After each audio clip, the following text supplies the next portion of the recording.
The last rays of sunlight bathed the wide fields of Willow Creek Ranch in a soft gold, dancing across the tall grass and broken fence posts like ghosts of better days. Abigail McKenna stood at the edge of the porch, boots rooted firmly on the wood, her weathered ranch hat pulled low. She had the look of someone who'd carried too much on her shoulders for too long, but refused to buckle. Inside the house, the air still held the scent of coffee and old leather, and grief. Her brother, Samuel McKenna, the only family she had left, was gone. They'd found his body near the Southern Trail last week. No witnesses, no lawmen interested, just silence, and the lingering echo of a man who'd tried to protect what was theirs. They said it was an accident, but Abby knew better. They wanted her land. Ever since her father died, the ranch had become a target. Rich men from the nearby town of Eden Hollow wanted the creek that ran through their property, wanted the grazing, the water rights, and the position. And now that Sam was out of the way, they figured she'd fold. They figured wrong. As she watched the dusk roll in, Abigail's jaw tightened. She'd seen one of them, Cole Maddox, riding off the ridge that night, his smug face, the kind of man who thought the world owed him something just for being born in boots. She didn't have much, just a few cows, a crumbling barn, and grit in her blood. But she wasn't alone. Not entirely. A soft knock came from the screen door behind her. "Abby?" came the voice of Clara Lang, her oldest friend. "They're ready." Abigail turned slowly. In the dim light of the kitchen, she saw them. 5 women, tired, determined, hardened by their own battles.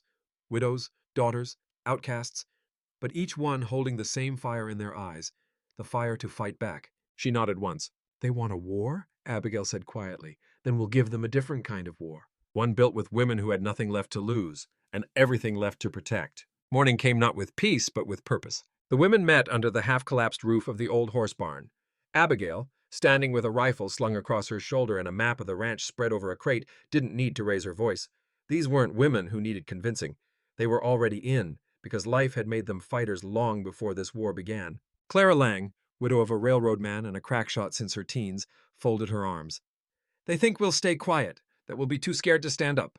They're going to learn something different," Abby said, circling a patch of land on the map. "This is where they'll come next, the west fence line. We patch that. Set a lookout here on the ridge. We won't wait to be cornered." The group nodded. Among them stood Josephine "Joe" White, a schoolteacher with a spine of steel and a hidden Colt .45 in her apron. Marta Ruiz, a tough-as-nails ranch cook who once disarmed a drunk with a frying pan. Ellie Bell, just 17, quiet and steady, but fast with her slingshot, and even faster on horseback. And of course Clara, the only one who knew how to reload a shotgun without looking. They weren't trained soldiers, but they knew the land, the cattle, and the cold weight of being overlooked by every lawman in 3 counties.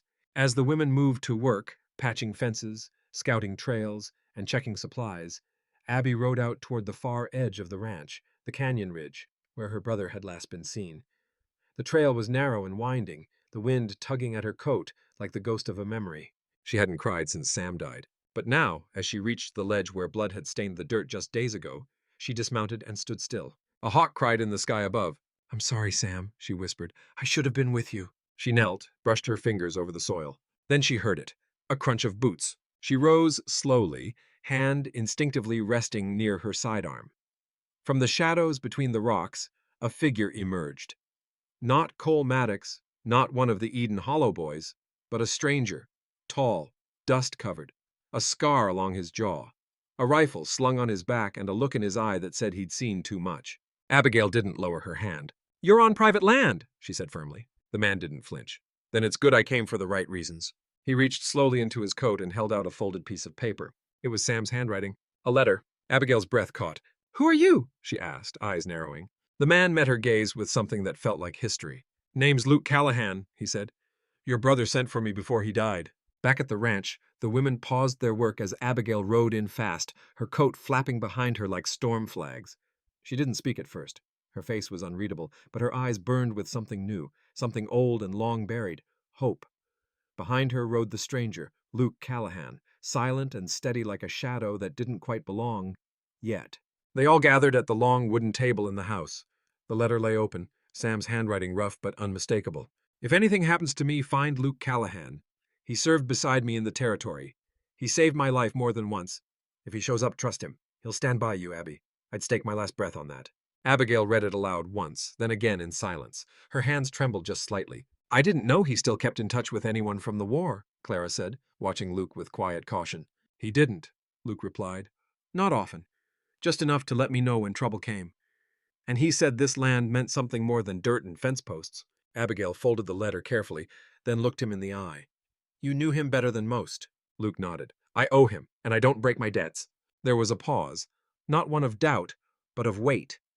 These women had been holding the ranch on willpower alone, and here was a man dropped in from the past like a ghost tethered to a promise. Abby finally said, Then you help us defend it, but we don't need a savior, Mr. Callahan. We're not waiting to be rescued. His mouth lifted in something that resembled a grin. Didn't figure you were. That evening, as the sun bled into the hills, the ranch came alive with the quiet chaos of preparation. They fortified the bunkhouse, reinforced the barn doors, and strung up wire where riders might pass unseen. Luke showed Clara how to set traps. Ellie learned how to reload faster. Marta made stew but kept her shotgun nearby. Joe drew up a list of townspeople who might still have honor left and who might turn on them. Later, as the fire cracked in the hearth, Luke stood near the porch where Abigail once again stared into the dark. You could still leave, she said without turning. I could, he answered, but then I'd be breaking two promises, one to your brother, the other, maybe just to myself. She glanced at him finally, her voice soft. Why do this for people you don't even know? Luke's gaze didn't waver. Because I've been where you are, and no one came. Silence fell between them. One not of awkwardness, but of understanding. A shared wait, a quiet beginning. Inside, the women slept with rifles at their sides. Outside, the wind shifted. And in the town of Eden Hollow, Cole Maddox was gathering men. The town of Eden Hollow never truly slept, especially not when ambition stirred behind shuttered windows and backroom deals. Inside the saloon, dimly lit by oil lamps and thick with cigar smoke, Cole Maddox leaned against the bar, his boots propped on a table he didn't pay for. Around him gathered men with names like Cutter, Boone, and Merritt. Guns for hire, loyal only to coin. She's got women patching fences and a ghost from the war helping her hold ground, Boone said with a snort. You want us to waste bullets on that? Cole's smile was slow, cruel. I want that ranch, and I want her off it. And if she won't leave? Asked Merritt. Then she'll be moved, Cole replied coldly. Just like her brother. The room went quiet. Boone shifted uncomfortably, but no one spoke. Cole leaned forward, pouring himself another drink. You boys ride out at dawn. Scare 'em. Burn the fence line. Let them know this is our territory now. Outside, the church bell rang once, midnight. And far away on the ranch, Abigail stirred. At Willow Creek, the night was still. Abby sat by the window, unable to sleep, her fingers brushing over the edge of her brother's old journal. Each page was filled with scribbled plans, livestock counts, and dreams that now felt like ashes. She didn't cry. There wasn't time left for that. Luke entered quietly, holding 2 mugs of coffee. Can't sleep? He asked. She shook her head, accepting the mug. Too much in my head. He nodded, settling into the chair across from her. You think they'll come tomorrow? I know they will, she said, her voice even. They don't think we're strong enough to hold this place, because we're women, because we're tired. Luke studied her for a moment. They'd be right, if you were alone. She looked up at him then, the flicker of firelight catching the quiet strength in his eyes. But you're not, he said simply. Outside, Joe kept watch from the barn loft. Clara was asleep near the front door with her shotgun across her lap. Ellie curled up beside the hearth like a cat with a slingshot tucked beneath her arm. They weren't soldiers, they weren't killers, but they were enough. At dawn, the first sign came not as a shout, but as smoke, rising from the western edge of the ranch where the dry brush met the fence. Joe's shout rang out, Fire on the ridge! Abby was on her feet before her boots hit the floor. Luke grabbed his rifle. The battle hadn't begun with bullets. It had begun with intimidation. But they weren't running. They were staying and fighting. Smoke curled in dark ribbons through the morning sky, casting a red haze over the hills. The women didn't panic. They moved, fast, precise. Clara and Marta raced with buckets toward the edge of the pasture while Joe and Ellie mounted up to ride along the fence line, scouting for whoever had lit the blaze. Abigail grabbed a shovel and charged straight toward the fire, boots pounding the earth. Luke was already ahead, using his coat to beat the flames back from the dry grass. It wasn't a large fire, meant more to scare than to destroy, but in the West, even a spark could take everything. They stamped it out with boots and sweat, shovels and blankets. By the time the last ember hissed into silence, Abby's face was streaked with ash, and her breath came heavy.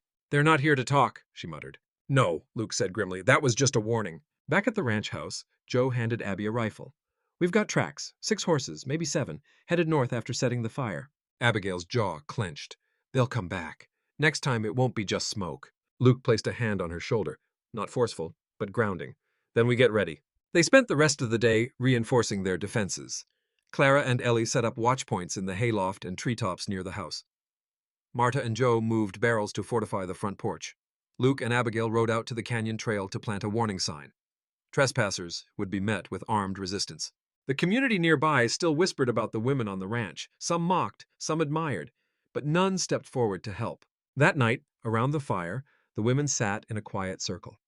Not a camp of soldiers, just people holding on to the last threads of what was rightfully theirs. Ellie broke the silence. They think we're weak. Marta gave a small grin. Then they ain't seen me on a bad day. Abby looked around the circle, her voice steady. We're not here to prove anything to them. We're here to stand our ground. Together. Luke watched her speak, seeing the steel in her spine and the ache behind her eyes. He understood now why Sam had written to him. She wasn't just protecting land, she was protecting memory and possibility. That night, Abigail didn't sleep. She stood on the porch beneath a sky full of stars, her hand wrapped around the rifle, waiting. And somewhere out there, Cole Maddox sharpened his plan.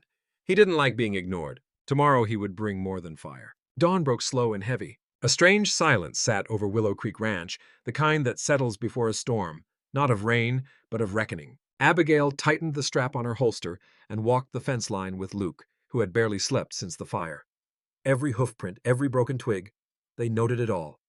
The land, once a place of life and labor, had become a chessboard, and the next move was Maddox's. Back in the house, Clara laid out ammo and supplies on the dining table.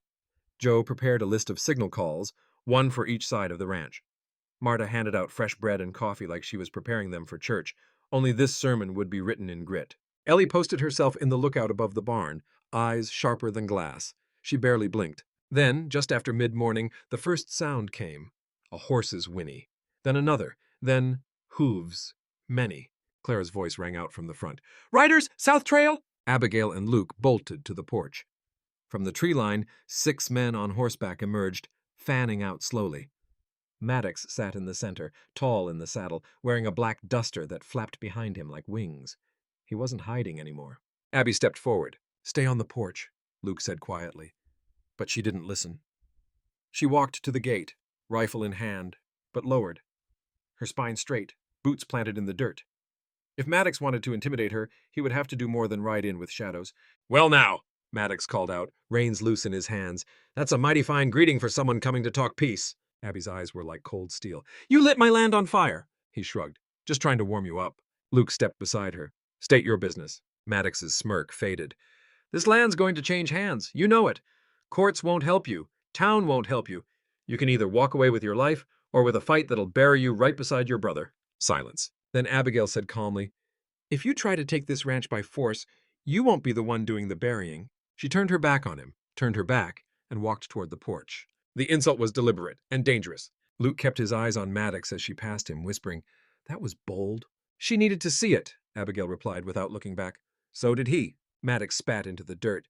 "You've made your choice. Hope it was worth it." He turned his horse and his men followed. They didn't shoot, not today. But the air was now thick with unspoken war. Inside, Clara looked at Abby with grim admiration. "You just painted a target on your back." "I already had one," she replied. "Now I painted it with fire." The sun dipped low, casting long shadows across the prairie, as if the land itself were bracing for nightfall. Inside the main house, the women gathered again, this time not for strategy, but for unity. Marta passed around mugs of warm tea. Clara lit a lantern and placed it in the center of the table like a beacon. Joe laid out a map, but no one looked at it. For a moment, they just breathed together. The silence wasn't empty. It was full of thoughts, of memories, of everything they were risking. "They'll be back," Joe said softly. "Next time, they won't just talk. They'll want to finish what they started," Clara added, folding her arms. Abigail stood by the window watching the dark edge of the horizon. "Then we don't just wait, we send a message." Ellie, ever quiet, asked, "How?" Abby turned, her eyes fierce. "We ride into Eden Hollow, not to fight, to speak to the women." A beat of silence. Clara arched an eyebrow. "You want to rally the town's women? You think they'll stand up to men like Maddox?" "They might," Abigail replied, "if they know they're not alone." By morning, Abigail, Joe, and Ellie rode out in secret toward Eden Hollow. Luke protested, but Abby reminded him that women had power even without rifles. They arrived just after noon, tying their horses outside the church. Whispers rose as they walked through town. Shopkeepers stared, men sneered. But it was the women, bakers, midwives, seamstresses, who looked longest. They didn't yell.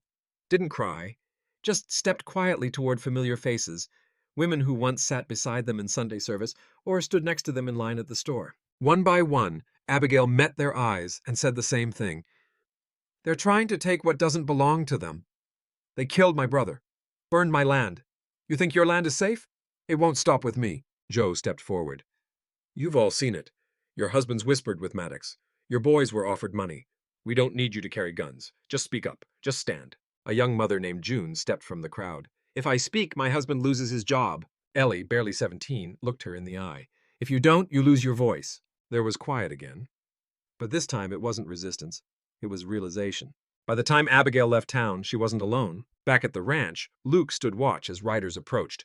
At first, he reached for his rifle, but then he saw the riders were all women. 10, 15, then more. Some carried food, some tools.